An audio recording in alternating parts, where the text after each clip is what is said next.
Bonjour à tous et bienvenue. Aujourd'hui c'est la deuxième partie de notre émission audio autour du football vénézuélien. Alors je suis toujours en compagnie de Rodolphe. Salut à toi. Salut Romain, salut tout le monde. Alors cette partie on va se concentrer sur l'actualité du football vénézuélien, sa fédération, sa sélection et le gros bordel entourant le championnat. Je rappelle que la première partie qui est disponible sur la chaîne traitait du football notamment sous Hugo Chavez avec un peu de baseball. Alors Rodolphe, première question. En Amérique du Sud, on sait que c'est un peu le bordel général dans les fédérations. On va notamment parler de l'Argentine, enfin on va pas en parler, mais on pourrait en épiloguer là-dessus. Mais la question que beaucoup se posent, c'est est-ce que, avec la situation politique telle qu'on la connaît au Venezuela, est-ce qu'il y a des interférences plus marquées avec la fédération de foot? Bah écoute, tu l'as bien résumé, on est en Amérique du Sud, c'est un peu le bordel et peut-être encore plus en ce moment au Venezuela avec la situation politique et autres. Et comme on l'avait dit dans le premier épisode, encore plus au Venezuela, le sport est lié directement à la politique, que ça soit le foot et encore plus le baseball à l'époque de Hugo Chavez. Mais oui, en ce moment, on a une fédération vénézuélienne de football, la FVF, donc qui connaît un sacré problème, on va dire, parce que pour remettre les choses en place, donc on a un président et différents vice-présidents, et tu as un des vice-présidents de la FVF qui s'appelle Pedro Infante Aparicio, qui est, attention, le ministre du sport et en même temps le second vice-président de la Fédération vénézuélienne de football. Donc si on remet ça un peu à la France, c'est comme si... Comment on pourrait dire pour la France? C'est comme si le président... C'est comme si un moment... C'est comme si Roselyne Bachelot à un moment était en gros présidente de la FFF, enfin vice-présidente de la FFF quoi. Ouais, voilà, ouais, c'est un bon exemple. Oh, putain. Bon, on remarque, est-ce qu'elle ferait pire que Noël Le Graët? Bon, ça c'est un autre débat, on n'est pas là pour... Ça sera dans la 6e partie du foot. Non, mais bon, plus sérieusement, donc on voit qu'il y a on va dire cette interférence, mais toi tu m'avais surtout parlé des problèmes de la fédération, et notamment une histoire de photocopieuse. Je te laisse y aller. Ouais, donc juste pour le petit aparté pour ce qui est du cas Pedro Infante Aparicio, il y a une demande qui a été faite devant le TAS pour cela, hein. Mais pour l'instant, c'est no statement. Donc, ça traîne. Donc, wait and see. Donc, ouais, pour revenir sur le cas de la photocopieuse en parenthèse, pour remettre aussi dans le contexte, donc l'un des seconds vice-présidents de la Fédération vénézuélienne de football, Jesus Berardinelli Lezama, qui est donc l'un des vice-présidents de la Fédération vénézuélienne de football. Attention, donc, son fils est en même temps le traducteur officiel des sélections nationales. Son fils, en même temps, sort avec la nouvelle star du football vénézuélien féminin, qui a 18-19 ans, qui joue aux États-Unis. Donc, c'est le traducteur officiel et en même temps, c'est le petit ami de la star du football féminin du Venezuela. Okay, ça, c'est pour la première chose. Et donc, ce monsieur Berardinelli Lezama, donc il a à son actif pour, par exemple, en ce moment, donc on est dans les qualifs de la Coupe du Monde 2018 pour la Russie. Le Venezuela est très très loin au classement pour se qualifiera encore une fois pas pour la Coupe du Monde. Mais par contre, pour les différents matchs qu'on a pu voir que le Venezuela a fait en Amérique du Sud, lors des déplacements, on a retrouvé pas mal de factures où ce monsieur invitait sa famille et ses amis pour des déplacements en première classe avec des compagnies aériennes pour se déplacer au Brésil, pour se déplacer dans d'autres pays en Amérique du Sud pour la Vino Tinto, soi-disant. Des journalistes, dont une journaliste qui m'a aidé sur ce dossier, que je remercie, Johanna, donc ont interpellé la fédération et l'ont dénoncé devant tout le monde, et lui il a dit « Oh, pardon, excusez-moi, j'avais pas fait attention à mon compte personnel et le compte de la fédération vénézuélienne. Ouais, c'est énorme. Je rembourserai ça dans quelques semaines et tout. Donc ça a été un peu mis sous le tapis en parenthèse. On ne sait toujours pas si ça a été remboursé, ou en tout cas il n'y a qu'une partie des frais qui ont été remboursés et pas tous les billets pour la famille, les amis en première classe, bref. Donc on pourrait commencer, j'ai les factures de ces voyages, parce que les gens peut-être qui vont écouter ce podcast audio vont se dire ouais c'est bien beau mais il faut les sources, donc on pourra mettre ça en lien dans les commentaires sur Twitter. Donc ça c'est la petite, c'est la première partie. Il y a eu des histoires, l'imprimante je la garde pour la fin. Il y a eu des histoires aussi d'un achat d'une Jeep avec des vitres blindées pour environ 25 à 30 000 $ américains. Voilà, ça c'est la deuxième affaire. On ne sait pas pourquoi il a acheté une Jeep avec des vitres blindées pour ce montant. Voilà. La troisième affaire... Attends, une seconde. Ouais, il a payé la Jeep, mais c'est pas lui qui l'a payé, c'est la Fédé qui va payer en gros. Oui, bien sûr. Ah oui, bah évidemment. Tu sais, il a dû se tromper aussi avec les comptes. Ben c'est ça. Voilà, quand tu sélectionnes ton compte sur les îles, avec ton compte des îles Caïmans ou les îles des Trinidad et Tobago, bah, tu as dû te tromper, tu sais, dans l'onglet. Moi, ça m'arrive aussi. Hein. Et donc, les photocopieuses, parce qu'il faut quand même qu'on rigole un peu. Ouais, mais attends, je garde icing on the cake pour la fin. Et la troisième affaire, ça a été un achat de dollars américains au noir. Parce que pour la petite histoire, au Venezuela, quand tu veux acheter des dollars américains, en fait, c'est soit par le gouvernement ou soit au marché noir. Et c'est le gouvernement qui gère en fait les dollars américains. Tu ne peux pas acheter des dollars américains comme ça, non. Ça passe par le gouvernement du Venezuela qui fixe un prix fixe. Et eux, ils ont une facture qu'ils ont comme quoi qui dit qu'ils ont acheté tel et tel nombre de dollars américains au marché noir, tu vois. Alors normalement c'est interdit, surtout encore plus par un organisme qui est comme la fédération vénézuélienne de football, quoi. Donc il y a une facture de ça, on la mettra aussi dans les liens pour le podcast audio plus tard. Et donc on arrive aux fameuses imprimantes. Donc on a aussi une facture qui dit qu'il a acheté pour, je ne sais plus la somme, mais il a acheté 70-75 imprimantes d'une marque asiatique d'imprimantes pour soi-disant toutes les bureaux de fédération de la fédération vénézuélienne de football à travers le pays à une société. Et donc des journalistes ont un peu enquêté sur cette facture qui a été proposée, et donc on a pu voir après que cette société n'existait pas du tout en fait. C'est une société fantôme c'est beau. Qui n'a jamais existé. C'est beau. Et donc cet argent se retrouve quelque part, je pense, dans ses poches ou dans la poche de ses amis. Et donc voilà, il a acheté 70 à 75 imprimantes, soi-disant pour les différents bureaux de la fédération vénézuélienne de football à travers le pays, mais on n'a jamais vu ces imprimantes et encore moins cette entreprise. Quel bel homme. Alors bon, ça on voit les dérives donc de la fédération qui quand même, on va bien le préciser, n'est pas spécialement différente de la plupart de ses voisines. Et on va aller plus loin, même en Europe. Soyons un peu taquins, parce qu'il ne faut pas croire que les Sud-Américains ont les palmes des dépenses à la con et du Dijon, admettons à la Fédération française, où je pense qu'on a fait venir des cartons de Dijon et on se demande pourquoi, mais ça c'est encore un autre débat.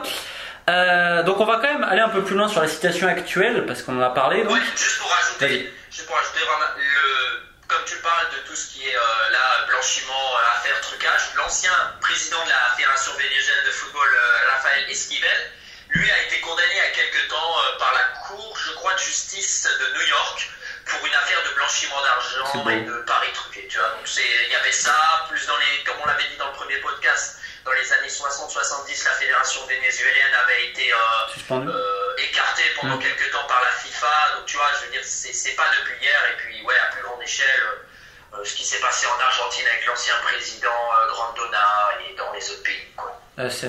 Mais on va en rire. Mais parlons un peu de la situation actuelle du championnat, parce qu'on entend beaucoup qu'il y a les protestations, etc. Alors déjà, j'ai une première question. Aujourd'hui, la situation au Venezuela, j'imagine qu'elle est différente selon si tu habites dans la capitale, Caracas, qu'ailleurs. Quand même. Il y a une différence ou pas? Oui. Il y a une différence déjà au niveau de la vie de tous les jours. J'ai parlé à différents footballeurs professionnels du Caracas Football Club, qui est l'un des clubs les plus connus et les clubs les plus titrés du championnat, si ce n'est le club le plus titré. Et j'ai parlé donc à un des joueurs du Caracas Football Club et du Lara Football Club. Donc tu vois, Lara qui est en dehors de Caracas et Caracas Football Football Club, et il me disait que c'est totalement différent dans la capitale parce que juste pour aller aux entraînements ou pour les jours de match, quand il y a eu des manifestations, ça s'est un peu calmé depuis quelques jours, mais je crois que ça va repartir avec les affaires qui se passent en ce moment au niveau des protestations. Mais il me disait que par exemple, il y a eu des matchs ou des entraînements au stade du Caracas Football Club, tu vois, donc c'est les Stadio Olimpico de l'université de Caracas, je crois. Et il disait que par exemple, qu'il y avait des manifestations en même temps, il y avait des lacrymos qui se retrouvaient soit pas loin du stade, et avec le vent, en fait, les lacrymos se retrouvaient dans le stade, et donc ils devaient écourter les entraînements. Et pendant les matchs, il y avait même des images pendant les matchs où tu voyais des nuages blancs qui s'abattaient sur le stade, et donc ils devaient arrêter pendant quelques minutes, voire pendant une demi-heure, une heure le match. Ça s'est passé pendant le championnat local et pendant la Sudamericana, je crois. Je crois qu'il s'était passé quelque chose comme ça. Il y avait eu un match, je crois, entre un des clubs de la capitale et contre un club paraguayen. Ils avaient dû arrêter le match, et le match avait été même retardé parce qu'avant le match, les manifestations avec les forces bolivariennes de la police avaient bloqué le passage pour l'équipe adverse, donc le match n'avait pas pu commencer à temps. Donc il y a un peu ça. Et l'autre chose, c'est que les joueurs, surtout encore plus de la capitale, me disent ils vont à l'entraînement, ils vont au match, et c'est tout. Après le match, ils partent directement à la maison. Il n'y a pas on reste un peu pour papoter ou autre. C'est vraiment on va à l'entraînement, au match, et on rentre direct à la maison. On reste pas aux abords du stade ou autre pour voir les supporters, parce que la situation dans les rues, et encore plus au niveau de la sécurité, est très risquée. Alors que ceux à l'extérieur de la capitale, on va dire qu'il y a moins d'échauffourées, donc ils ont un peu moins de stress, mais ça reste encore délicat quand même à ce niveau-là aussi, quoi. Alors, le Venezuela, évidemment, traverse une espèce d'avarie financière qu'on a rarement vue. Forcément, ça a des répercussions sur le foot, mais moi, ma question, c'est, dans un pays où tu as des gens, quand même, qui ont limite pas de quoi s'acheter à bouffer, footballeurs. Je veux dire, les mecs qui quand même... Alors on va rappeler, le salaire des footballeurs au Venezuela n'a jamais été semblable à ceux des Argentins, des Colombiens ou Brésiliens, certes. Mais j'imagine que le contexte il est super délicat, même pour les joueurs, parce que... Imagine, tu es un père de famille, je sais pas, tu as du mal à te nourrir, tu vas pas aller au stade, tu vas pas mettre de l'argent dans le foot. Je veux dire, ça doit pas être facile d'être joueur de foot au joueur du Venezuela, parce que quelque part tu dois te sentir pas privilégié, parce qu'il faut que tu sois payé. Mais explique-nous un peu comment ces mecs le vivent, parce que je pense que ça doit être complexe pour eux aussi. Ouais, exactement. Alors, je l'avais publié il n'y a pas longtemps sur Twitter. Le plus gros salaire du championnat est détenu par un Paraguayen, donc Victor Aquino, je crois, du Deportivo Táchira, qui est l'un des clubs phares aussi, et l'un des plus riches en parenthèse du Venezuela. Il est payé entre 20 et 25 000 dollars par mois. C'est le plus gros salaire. Mais si t'es pas une star en parenthèse du championnat vénézuélien, t'es payé en bolivares. Ça, c'est une autre chose. Les stars en parenthèse sont payés en dollars américains, ok, et les joueurs locaux ou autres sont payés en bolivars. Donc ça, c'est une chose. La seconde chose, c'est que le salaire moyen d'un joueur au Venezuela est d'environ 400 à 500 dollars si on doit faire la conversion. Avant c'était plus, ou ça a baissé justement avec les événements?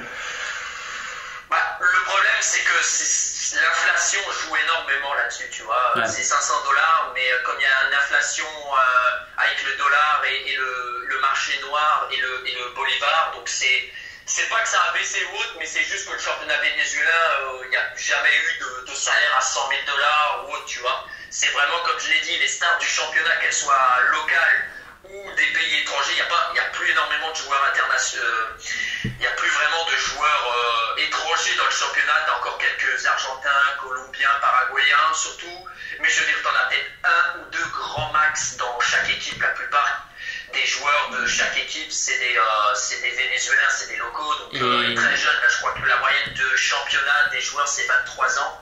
Je crois, c'est la moyenne des joueurs du championnat vénézuélien. Et avec 400-500 dollars au Venezuela, tu fais quoi maintenant, aujourd'hui, par mois? 460 dollars, c'est quand même beaucoup, parce que si tu es payé en dollars américains, c'est quand même pas mal. Vu l'inflation, tu as toujours ce marché noir où tu peux revendre les dollars américains au marché noir.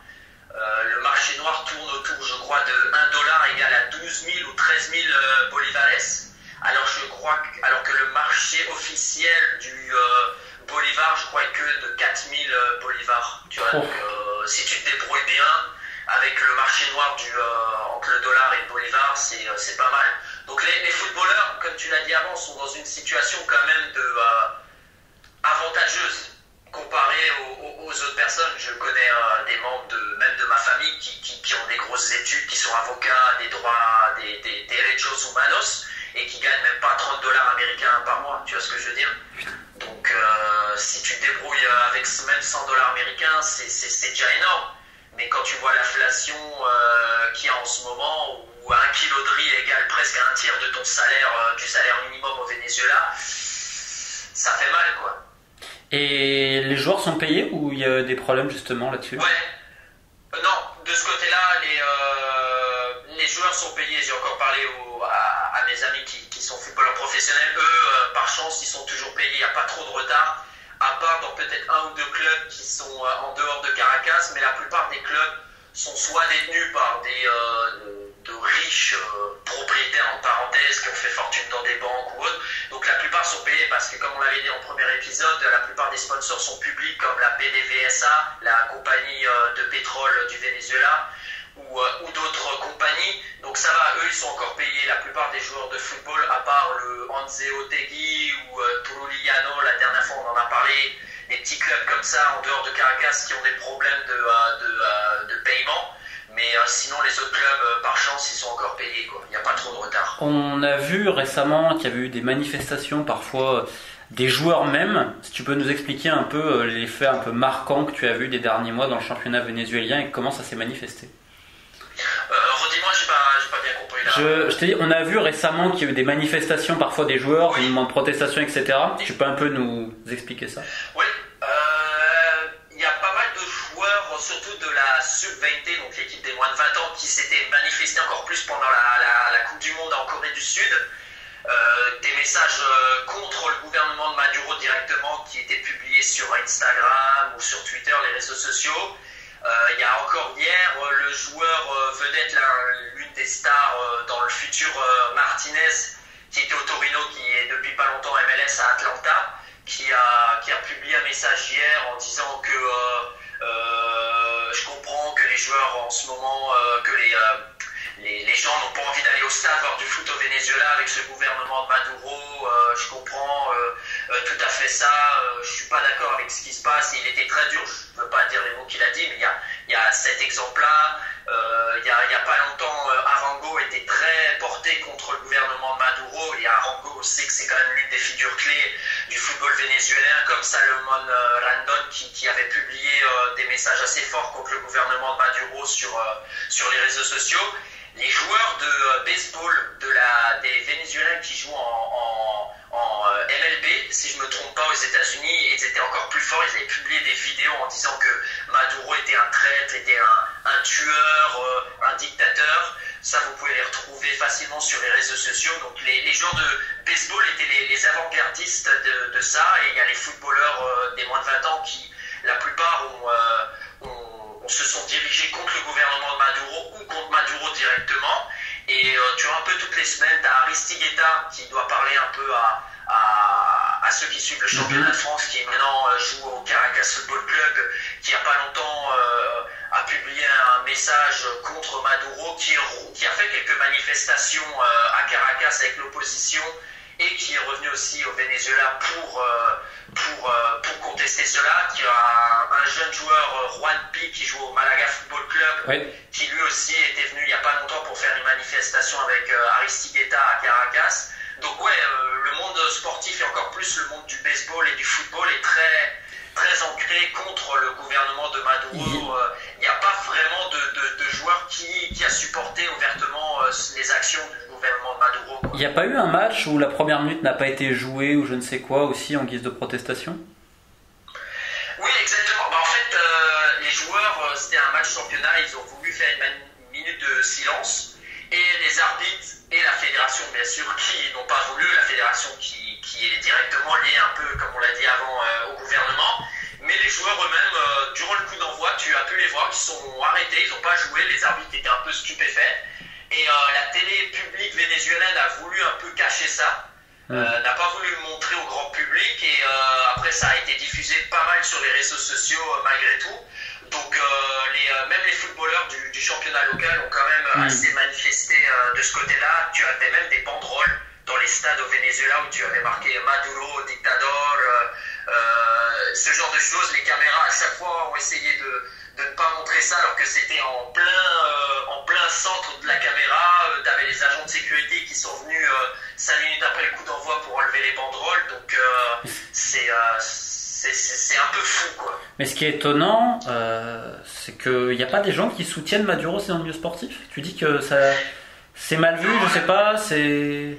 Les seuls, à ma connaissance, ça a été 1 ou 2 sportifs qui ont été aux derniers Jeux Olympiques, qui ont été en parenthèse subventionnés directement par le gouvernement de Maduro. On leur a promis des maisons, des terrains au Venezuela, et donc tu as, je crois, un escrimeur qui faisait partie de l'équipe nationale du Venezuela qui a été un peu pour le gouvernement de Maduro même, mais qui s'est pas étendu sur le sujet, et peut-être un autre sportif dans la boxe, je crois, mais sinon le monde sportif a vraiment été toujours contre Maduro, ou en tout cas ne s'est jamais prononcé. Mais j'imagine qu'il y a aussi des banderoles dans les stades qui sont pour lui quand même, il doit pas avoir que du contre lui. Écoute, pour le moment, en tout cas cette année, on a vu beaucoup de banderoles contre lui. Je n'ai pas vu une banderole qui avait marqué en même temps, s'il n'y a personne dans le stade, déjà aussi, parce qu'on a... Exactement aussi.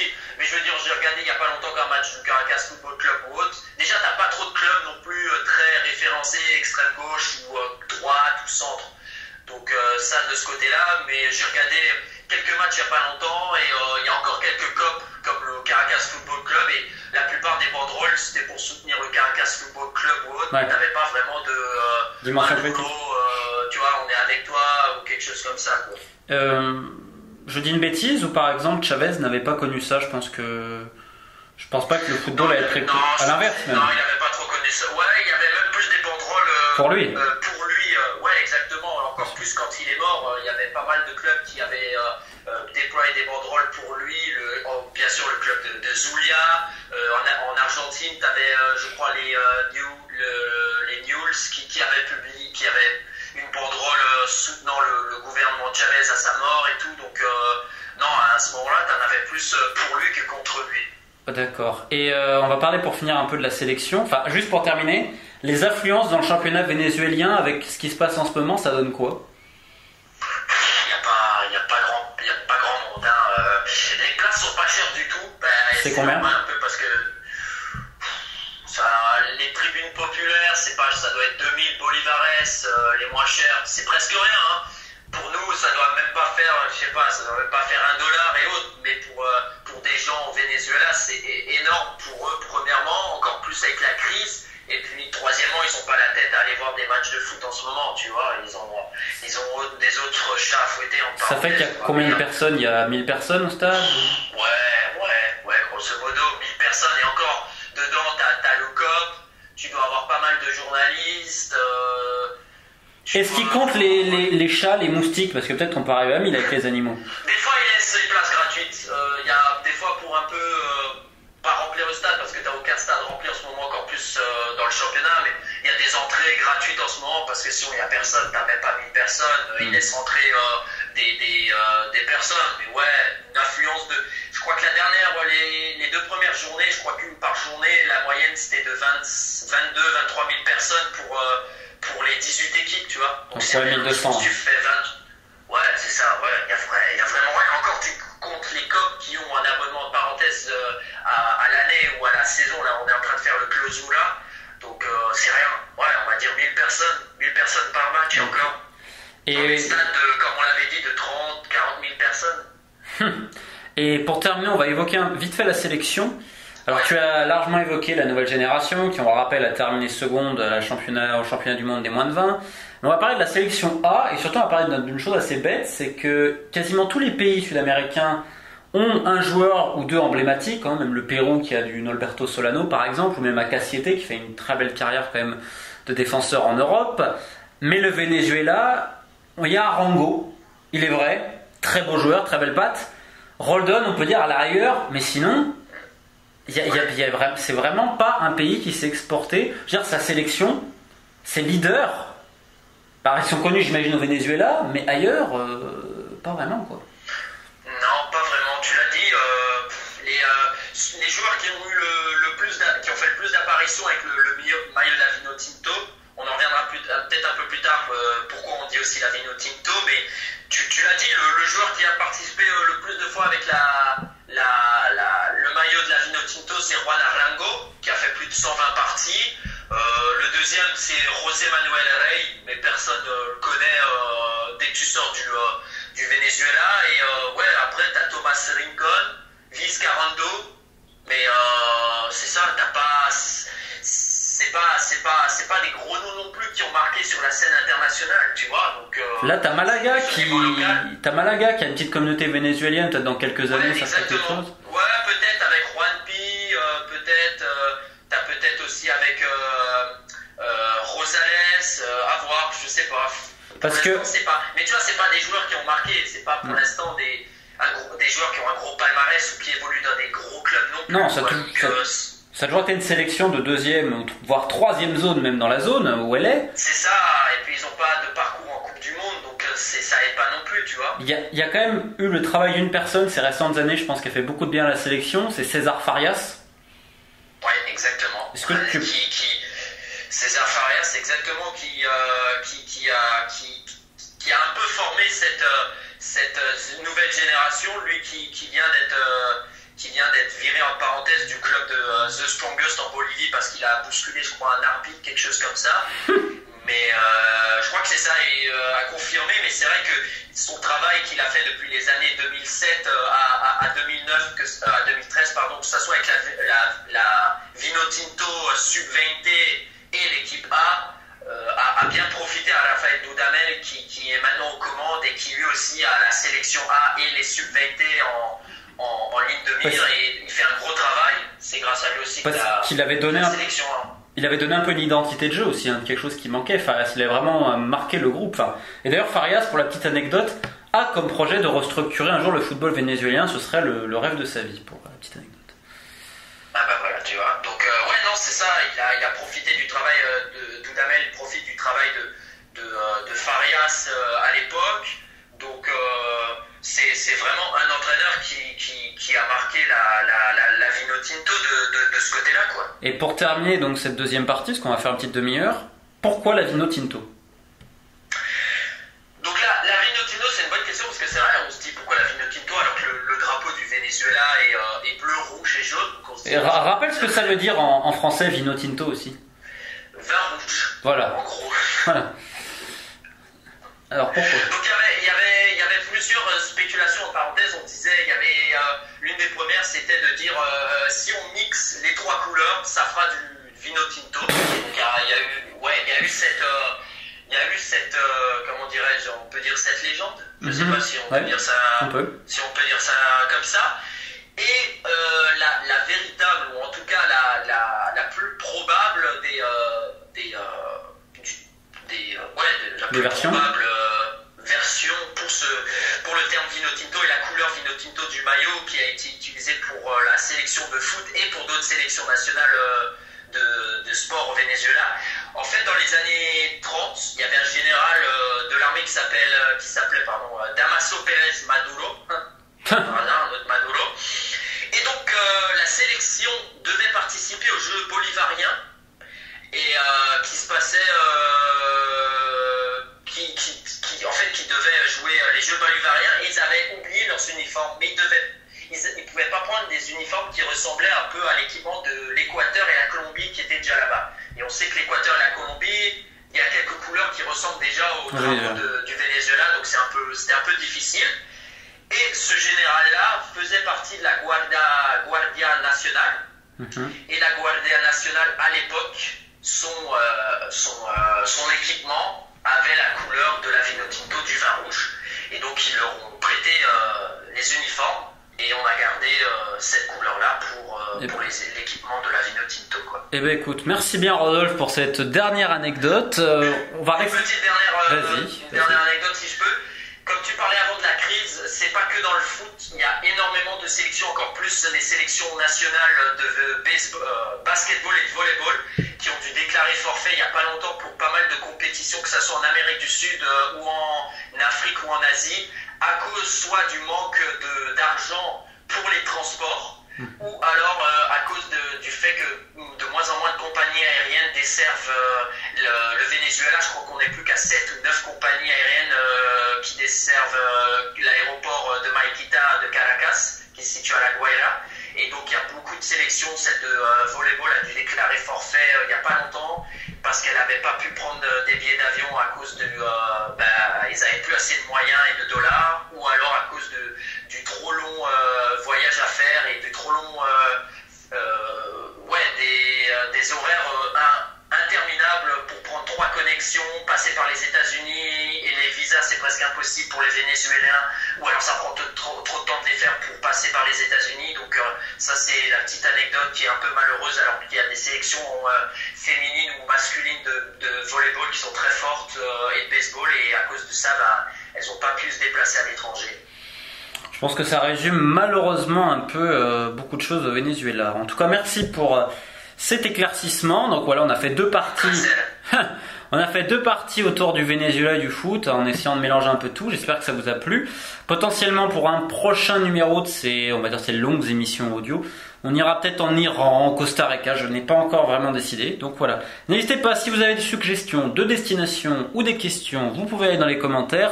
Rodolphe se fera un plaisir de vous répondre, et peut-être même en langue locale. Carajo, non? Je sais pas faire l'accent vénézuélien, je sais faire l'accent uruguayen, tu vois. Te puedo decir que son cosas que pasan. Parce que tu sais, ils arrachent les mots. Ouais, là il y a du plata. Non, on va dire que